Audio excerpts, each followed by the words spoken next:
제가 정체성에 대한 말씀을 계속해서 드리고 있습니다. 우리 인간에게 가장 중요한 것은 뭐 잘 먹고 잘 사는 거겠죠. 이 땅에 많은 사람들이 원하는 겁니다. 그런데 그보다 또 더 중요한 것은 내가 누군지를 아는 겁니다. 이걸 보고 정체성이라고 얘기를 합니다. 그러면 매 순간순간이 응답으로 오게 될 겁니다. 매 순간이, 매 순간순간만이 응답으로 오게 될 거예요. 그래서 사도 바울은 그죠. 항상 기뻐해라. 이렇게 있죠. 왜? 항상 응답이 오니까. 항상 응답이 오니까. 매 순간순간이 다른 사람들 보기엔 저주와 재앙 같은 그런 삶인 것처럼 보이는데 나에게는 날마다 날마다 응답이에요. 하나님이 그렇게 하시겠다고 약속을 하신 겁니다. 우리가 수없이 얘기하잖아요. 요셉이 노예로 팔려나갔습니다. 얼마나 억울합니까? 근데요, 요셉의 눈에는요, 응답이에요. 누명수잖아요. 그래도 또 응답이에요. 계속해서 응답이 오는 겁니다. 왜냐? 하나님과의 관계 속에서 현장을 보니까 날마다 응답이 되는 겁니다. 날마다. 그래서 그리스도를 아는 것이 최고 지식이다. 이렇게 말씀을 하셨습니다. 자, 우리가 잘 살펴보면요. 현장에서 일어나는 일을 봐야 돼요.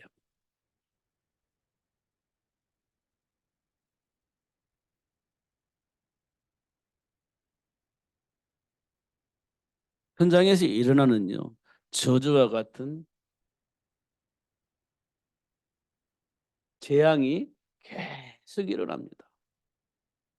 저주 같은 재앙이 계속 현장에 일어납니다.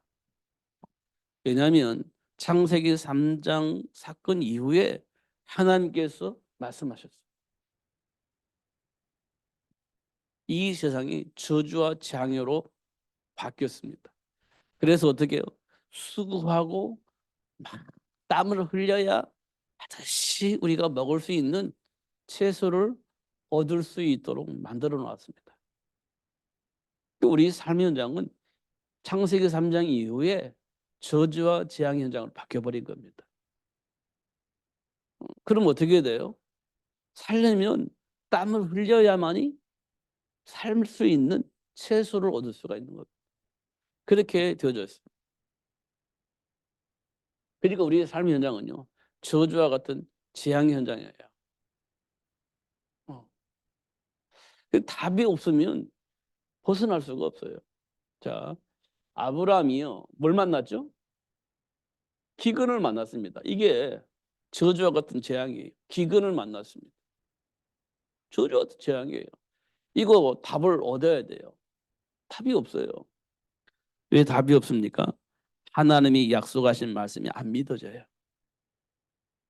하나님이 아브라함의 복의 근원이라고 했잖아요. 복의 근원이 되어지도록 축복하시겠다 약속하셨잖아요. 근데 현장에 와보니까 저주와 같은 재앙이에요. 하나님 말씀 안 믿어지지. 아니 나를 복의 근원으로 축복하신다더니 완전히 저주와 같은 재앙의 현장으로 나를 이끌어온 거잖아요. 안 믿어지지. 그러니까 애굽으로 갈 수밖에 없죠. 그게 해답이라고 우리는 생각하지만 그게 해답이 아니었어요. 근데 우리는 그런 해답을 가지고 지금 살고 있는 겁니다. 그런 해답을 가지고 살고 있어요. 잘 확인해 보면 우리는 답이 딱 애굽으로 가는 그 답을 우리는 가지고 살고 있고 그 답을 쓰면서 살고 있는 겁니다. 아브라함처럼. 잘 확인해 보면 그러고 있을 겁니다. 어차피 저주와 재앙 같은 현장에서 빠져나올 수 있는 방법은 그 길밖에 없으니까요. 그렇게 하는 거예요. 우리가 잘 알고 있는 예수님의 수제자 베드로도요.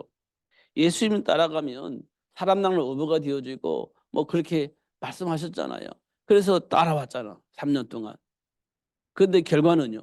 예수님과 함께 십자가에 죽을 수밖에 없는 환경을 만나게 된 겁니다. 결국은 내가 어떤 결과를 맺어요. 삶의 결과가 맺어지자면 예수님처럼 십자가에 못 박혀 죽는 그런 결과가 와버려요. 내가 그러면 하대 갈릴리에서 그냥 고기 잡고 밥 먹고 살았으면 좋았을 뻔했는데 예수님 따라와서 내가 이렇게 죽는구나 이런 생각이 되어지는 거죠.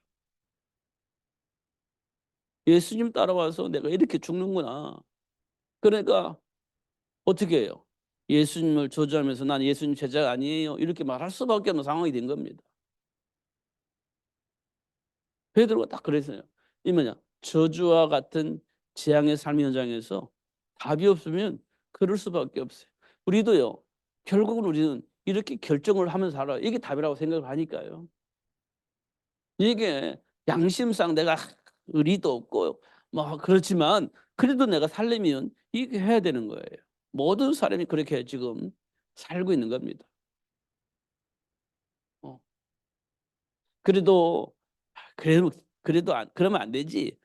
한번 가보세요. 그게 쉽습니다. 안 쉽습니다. 그렇게 되어지는 거죠. 이게 저와 같은 재앙 현장이에요. 그래서 로마서 3장 23절에 보니까 하나님의 영광에 이룰 수 있는 사람은 한 사람도 없다 이렇게 얘기를 하고 있습니다. 한 사람도 없다. 우리가 이 상황이 다가올 때 우리는 막 낙심하고 좌절하고 스스로가 내가 믿음이 없어서 내가 이 정도 수준인가라고 생각을 하겠지만 사실 우리 다 가지고 있는 거예요. 이런 수준을 다 가지고 있는 겁니다.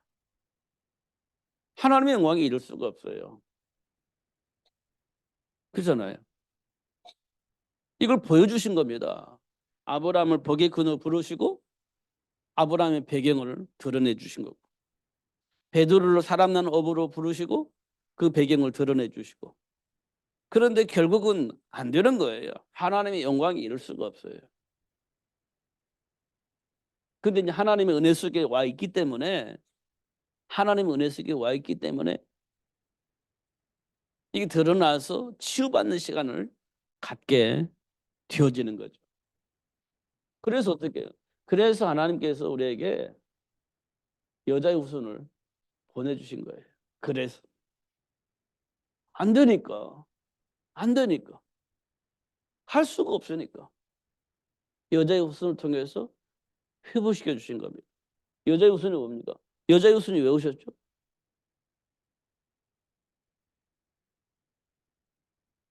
마귀의 일을 멸하시기 위해서. 지금 나를 이렇게 살 수밖에 없는 배경을 가져다 주셨던 그 마귀의 일을 완전히 박살내고 우리를 해방시켜 주시려고 여자의 후손을 약속하신 겁니다. 그죠? 그 다음에요.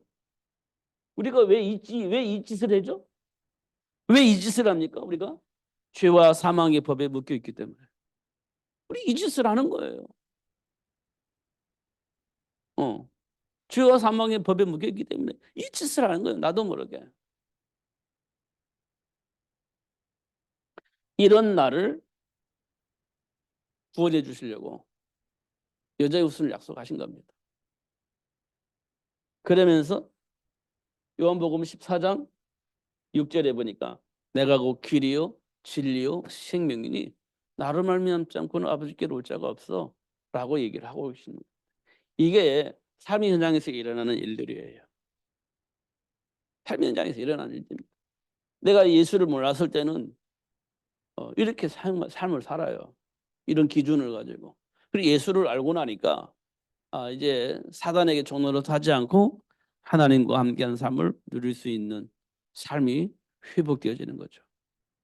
이렇게 되어지는 겁니다. 현장에서 일어나는 일들이. 지금 우리 삶의 현장에서 어떤 일들이 일어나고 있는 거 확인해 보세요.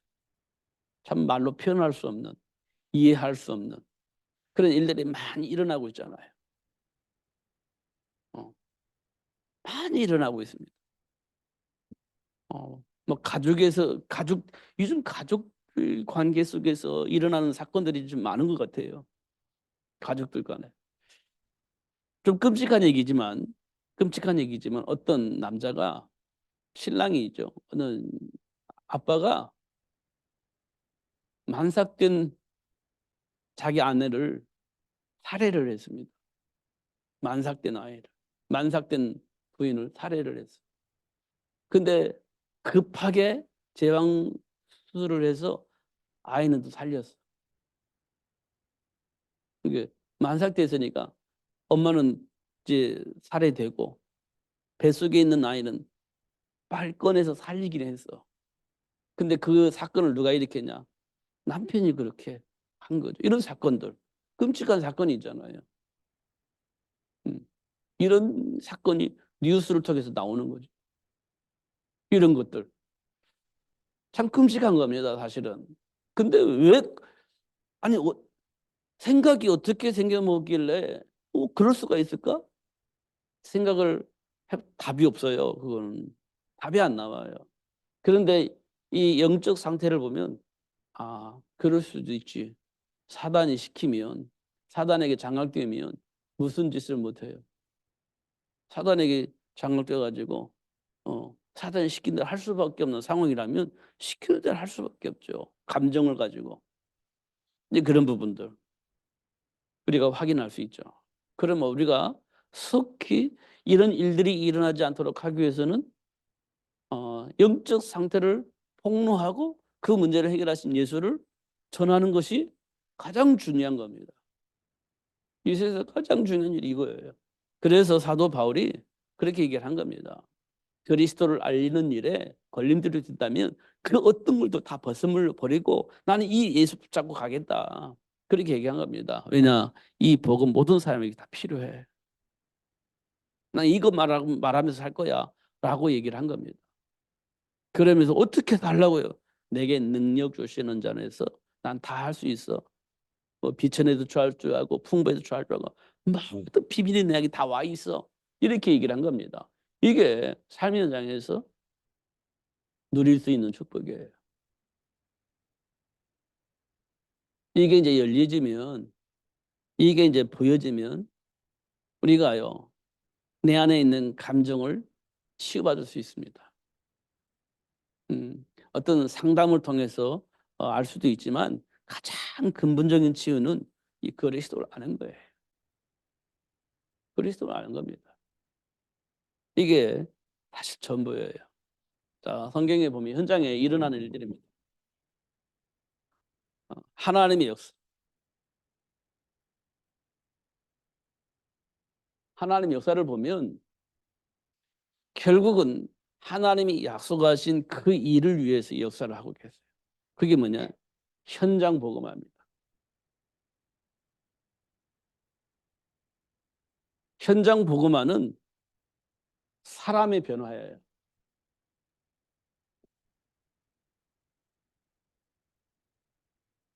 사람의 변화예요. 그래야 현장이 바뀌는 겁니다. 사람의 변화예요. 그래서 하나님이 어떻게 역사하시는가 봐보세요. 다메섹에서 사도행전 9장 15절에 보니까 다메섹에서 예수님이 사도 바울을 불러요. 바울아, 바울아. 그 성경에는 사울아, 사울로 돼 있죠. 똑같은 의미니까 사울아, 사울아 불러요. 누구십니까? 네가 핍박하는 예수다. 이렇게 얘기를 합니다. 네가 핍박하는 예수. 그 사도 바울은 그리스도를 기다리고 있었어요.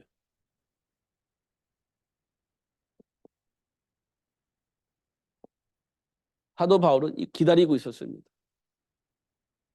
여자의 후손을 기다리고 있었어요. 근데 다메섹에서 예수님이 사울아, 사울아 불러요. 어, 누구십니까? 네가 핍박하는 예수다 얘기해요. 이 말은 지금 바울이 기다렸던 메시아 그리스도가 예수라는 사실을 알리고 있는 겁니다. 그러니까 기다렸던 그 메시아가 예수라는 사실을 사도 바울이 여기서 발견하게 된 겁니다. 발견하게 돼요. 그러니까요. 문제가 생각과 삶이 완전히 바뀌는 겁니다. 생각과 삶이 완전히 바뀌어요. 인생의 답이 딱 결론 난 메시아가 오기만을 기다렸는데 이미 와버렸어. 예수님이야. 그걸 확인했습니다. 이거 완전히 바뀌는 겁니다. 이걸 보고 우리는 뭐라고 말하냐? 거듭남 이렇게 표현하고 다른 말로 말하면 회개 이렇게 얘기를 하는 겁니다. 이게 꼭 필요해요. 우리 삶 속에. 다른 말로 말하면 전환점 이렇게 얘기를 하는 겁니다. 이게 반드시 필요합니다. 반드시. 사도행전 16장에 보면 누가 나오냐면 어, 사도행전 16장 31절인가요? 보면은 사도 바울이 감옥에 갇혀요. 감옥에 갇혀 있을 때 옥문이 열리고 창고가 풀려요. 그러면 이제 바울은 도망가면 돼요. 근데 머물러 있었습니다. 그때 여기에 누가 나오냐면 간수가 나와요. 간수가 뭐라고 말하냐? 어떻게 하면 내가 구원받겠습니까? 이렇게 물어봐요. 바울에게 어떻게 하면 내가 구원받겠습니까? 그러니까 뭐라고 하냐?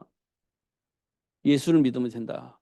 주 예수를 믿어라. 그리하면 너와 내 집이 구원을 얻으리라. 이렇게 돼요. 예수를 믿으면 구원받는다. 너뿐만 아니라 너의 가정이 구원받는다. 이렇게 되어 있습니다.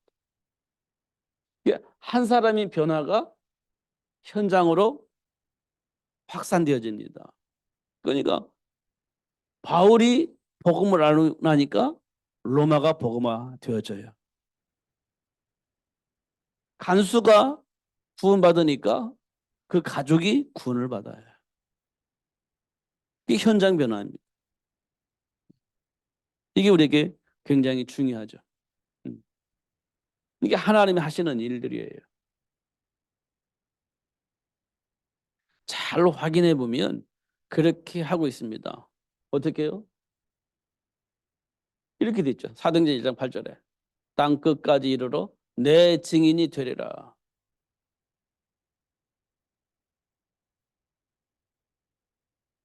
이렇게. 이게 현장이 변화가 일어나는 일들입니다. 현장 변화입니다. 사람을 바꾸는 게 아니에요. 그리스도 안에 있는 생명의 복음이 전달되어지게 하는 겁니다. 내가 내 안에 예수 생명이 있으면 내 안에 예수 생명이 사람들에게 전달되어지게 돼 있는 거죠. 왜? 하나님 그렇게 역사하실 것이기 때문에. 이 인격이 또 인격이 문제도 아니고 그동안의 그 삶의 배경이 중요한 게 아니에요. 예수 생명이 그에게 전달되어져야 되는 거예요. 예수 생명이. 그리고 우리는요, 뭘 보냐? 눈에 보이는 거 보이잖아요. 그 사람이 어떻게 살아왔느냐? 그 사람 인격이 어떠냐? 그 사람 삶의 기준이 뭐냐? 그 사람이 가지고 있는 사상이 뭐냐? 이런 거 보고 그걸 바꾸려고 하잖아요. 바뀌어지나요? 안 바뀌어질 겁니다. 예수 생명이 그 안에 들어가도록 우리는 예수 생명 얘기하는 거예요. 이념 얘기하는 것도 아니고 어떤 과거 체질 얘기하는 것도 아니고 어, 지금 우리가 살아왔던 인격의 문제도 말하는 게 아니고 예수 생명을 말하는 거예요. 예수 생명을. 예수의 생명.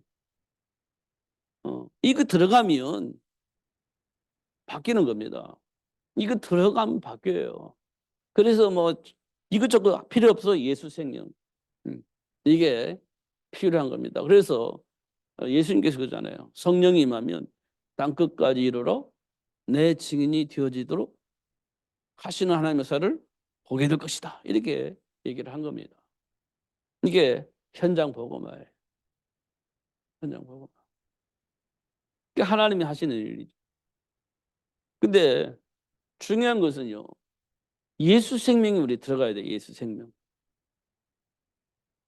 예수 생명.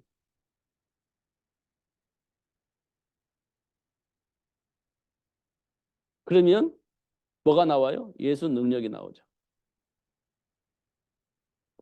예수 생명이 들어가면 예수 능력이 나와요.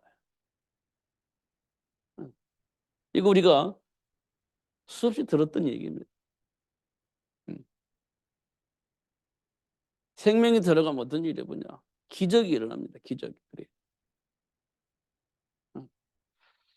예수 생명은 뭐냐면 십자가 사건이에요. 십자가 사건이에요. 사단의 머리를 박살내고 해방시켜 주신 사건이에요. 예수 생명으로 승리하신 예수 생명은 뭐냐면 죽음의 권세를 이기고 승리하신 사건이에요. 그게 예수 생명입니다. 십자가 사건. 사망 권세를 가지고 있는 마귀를 박살내고 사망 권세를 이기시고 승리하신 거. 그게요. 십자가 사건이에요. 그게 예수 생명 사건이에요. 예수 생명이 들어가면 바뀝니다. 전부 바뀌어요. 누구든지 바뀌어요. 그래서 이 사건을 모든 사람에게 알리라는 겁니다. 이 모든 사람에게 이 사실을 알리라는 겁니다. 그게 마가복음 16장 15절에서 20절이죠. 너희는 가서 모든 민족을 아니 너희는 온 천하 다니며 만민에게 이 복음을 증거해라 이렇게 얘기를 했죠. 예수 생명입니다. 그러면 뭐가 따른다고요? 표적이 따를 것이다. 그게요. 능력입니다. 하나님의 능력. 복음이 가는 곳에 하나님의 역사가 따라가는 거죠. 믿는 자들의 표적이 따를 것이다. 이렇게 표현되어 있죠. 예수 생명, 예수 능력입니다. 이게 이제 하나님이 하시는 일들이에요. 하시는 일들. 우리가 지금 봐야 할 것이 뭐냐? 뭐가 장애물이 되냐? 장애물이 우리는 뭘 느끼잖아요. 이걸 인정 안 하니까 내 안에 장애물이 있는지 없는지 몰라요. 장애물이 분명히 있는데 몰라. 체질되어 있어서 당연히 그렇게 해야 된다고 생각을 하고 있기 때문에 장애물을 몰라. 그렇잖아요. 그러니까 말씀을 들으면서도 확인할 수가 없어. 말씀을 들으면서도 확인할 수가 없어. 그러니까 어쩔 수 없이 이제 하나님이 원하는 자를 불러가지고 문제 만났을 때 하나님이 개입을 하시는 거예요. 문제 만났을 때 개입을 하시는 거예요.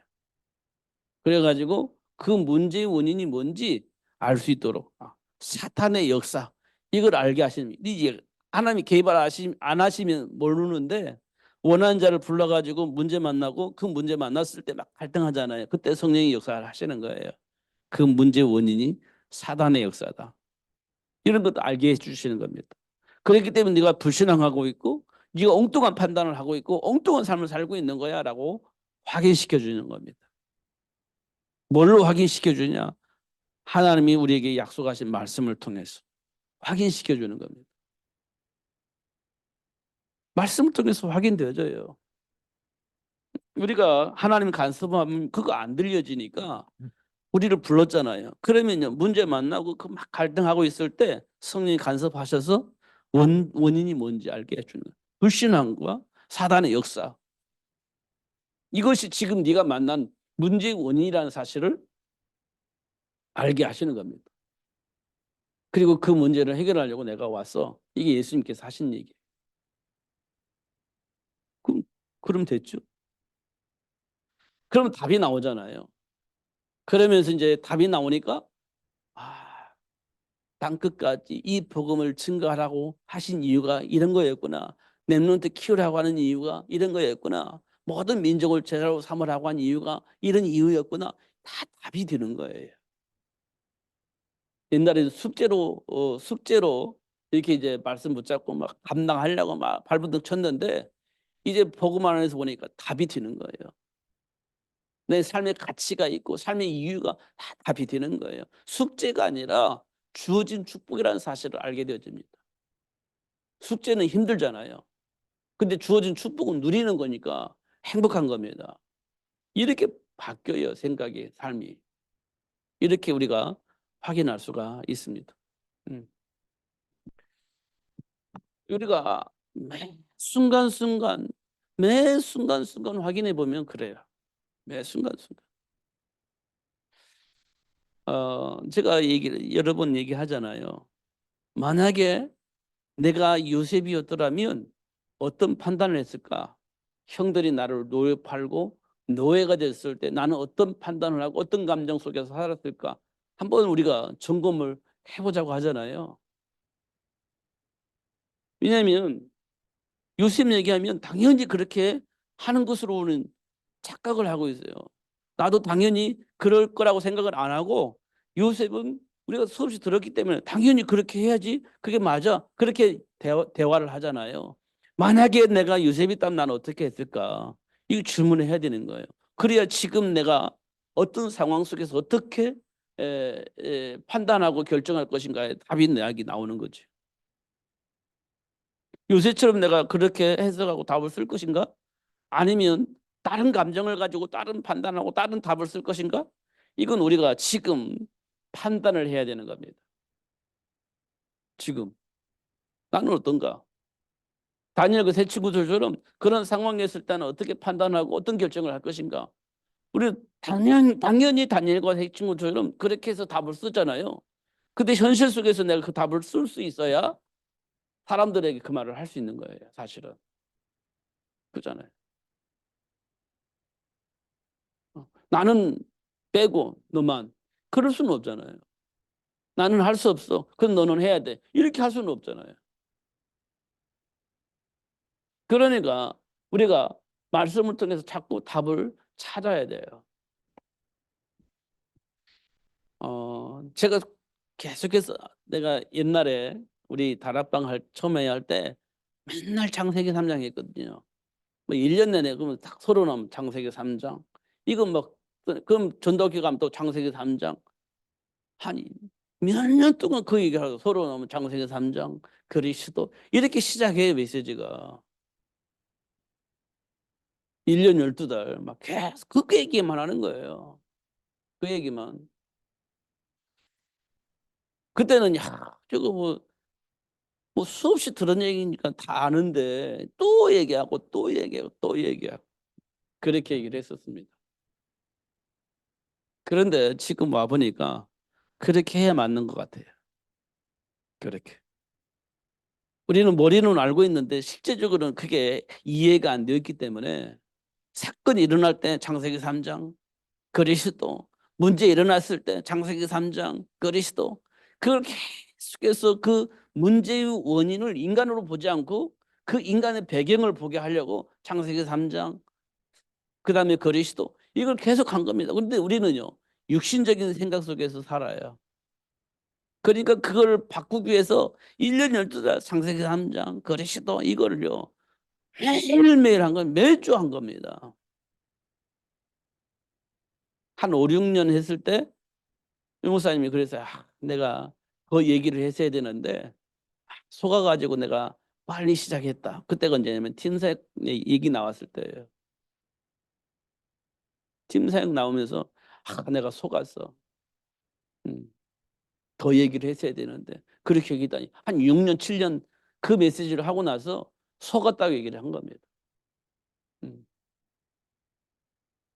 그러니까 우리가요 삶 속에서 일어나는 모든 일들 배후에 창세기 3장 사건 영적 배경을 늘 우리 눈으로 봐야 되는 거예요. 근데 우리는 육신적으로만 보이거든요. 사람이 생각이 없어. 이래 되면 육신적인 거예요. 삶의 규모가 없어. 분명히 맞아요. 생각도 없고 규모도 없고 이상한 짓을 하고 있는 겁니다. 그럼 어떻게 할 겁니까? 그거 어떻게 할 거예요? 어, 개조할 수 있나요? 개조할 수 없습니다. 그 바뀌는 방법, 창세기 3장 그리스도를 통해서만 그게 바뀌는 거예요. 그게 회복되어져야 된다는 거예요. 그게. 그게 내 안에 들어와야 이제 사람들에게 창세기 3장 문제 걸렸구나. 그리스도가 답이구나. 이렇게 되어지는 거죠. 그럼 예수 생명을 말할 수밖에 없어요. 예수 생명 들어가면 예수 능력이 나타나게 되어지는 거예요. 그게 우리에게 가장 중요한 일이죠. 음. 그래서 하나님께서 우리에게 언약을 주시고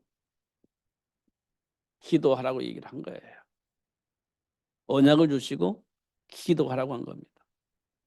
그 첫 번째 사건이 2장 17절이에요. 선악과 먹지 말아라. 근데 선악과 먹었잖아요. 선악과 먹었잖아요. 그 이후에 하나님께서 여자의 후손 약속을 하세요. 이게 사실은 전부 다입니다. 전부 다예요. 이게 봐보세요. 가인과 아벨 사건 벌어지잖아요.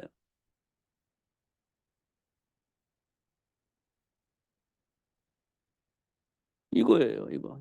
2장 17, 창세기 3장 15절을 놓친 거. 이거 설명하려고 가인과 아벨 사건을 일으켜 주신 겁니다. 설명해야 돼.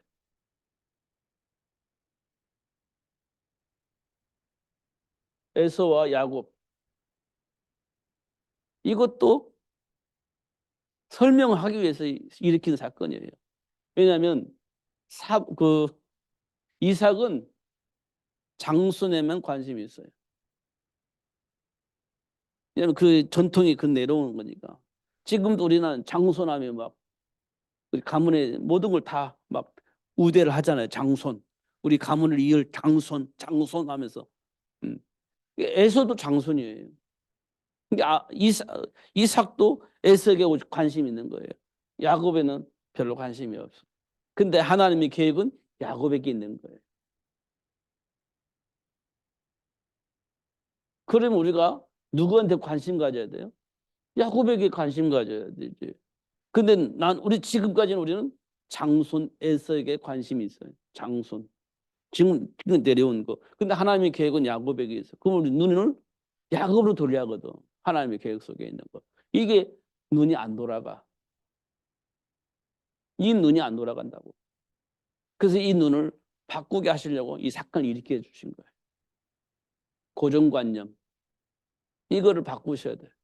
그래서 이 사건을 일으키신 거예요. 이것밖에 없어요. 이렇게 하신 이유는 이것밖에 없어요. 자, 생각해 보면 우리 안에 있는 고정관념을 바꾸는 거예요. 그러면 답은 여자의 후손이 답이라니까요. 그래서 여자의 후손을 보내서 우리를 치유하고 회복시켜 주시려고 하고 있는 겁니다. 역사하고 계시는 거예요. 그럼 뭐 해야 돼요? 언약 잡고 기도해야 돼요. 그러면 내 안에 있는 고정관념이 바뀌어요. 내 안에 있는 고정관념. 언약 잡고 기도해야 고정관념이 바뀌어요. 영적 배경을 볼 수 있고 그때 성령이 역사하시니까 고정관념이 바뀌는 거예요. 그 성령의 인도 받을 수가 있게 되죠. 그래서 언약 붙잡고 기도하라 이렇게 얘기를 하고 있는 겁니다. 이 부분 우리가 꼭 기억해야 돼요. 그냥 언약 붙잡고 기도하면서 내 안에 있는 생각은 안 내려놔. 그럼 언약 잡고 기도하는 게 아니지.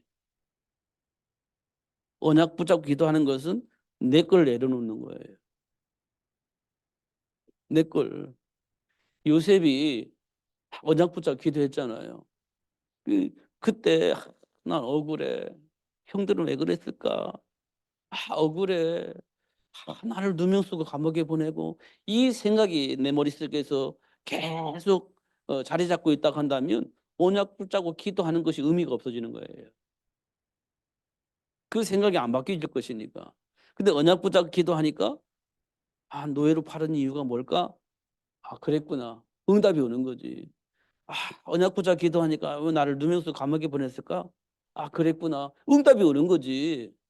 근데 억울해. 이 생각이 계속 가져지면 오작잡고 기도해도 이 생각이 안 바뀔 거래요. 그러면 하나님이 인도하시는 거, 역사하시는 거 어떻게 알겠어요? 알 수가 없지. 그 언약 붙잡고 기도하는 것은 내 걸 내려놓는 거예요. 그리고 하나님이 원하시는 걸 찾는 거예요. 그러면 되죠.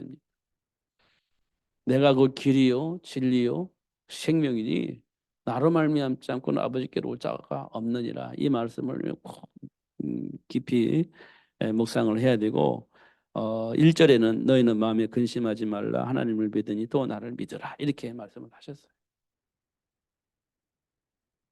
그러니까 여러분 마음속에 있는 것들 내려놓고 기도하는 거. 하나님 주신 약속하신 말씀 붙잡고 기도하는 거.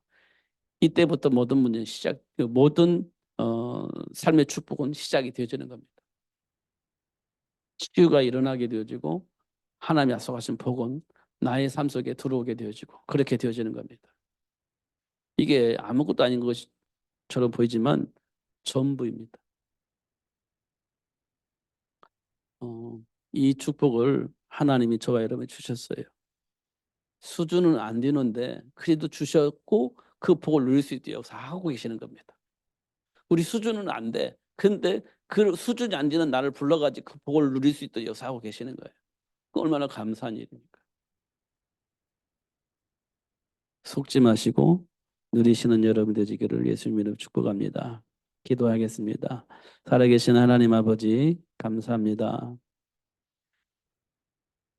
우리 수준대로 내버려 두지 아니하시고 하나님이 원하시는 세계를 복음화할 수 있는 수준으로 바꿔서 축복하시는 하나님을 보게 해주시고 알게 해주시니 감사합니다. 누릴 수 있도록 성령으로 충만하게 하여 주옵소서. 예수님 이름으로 기도하옵나이다.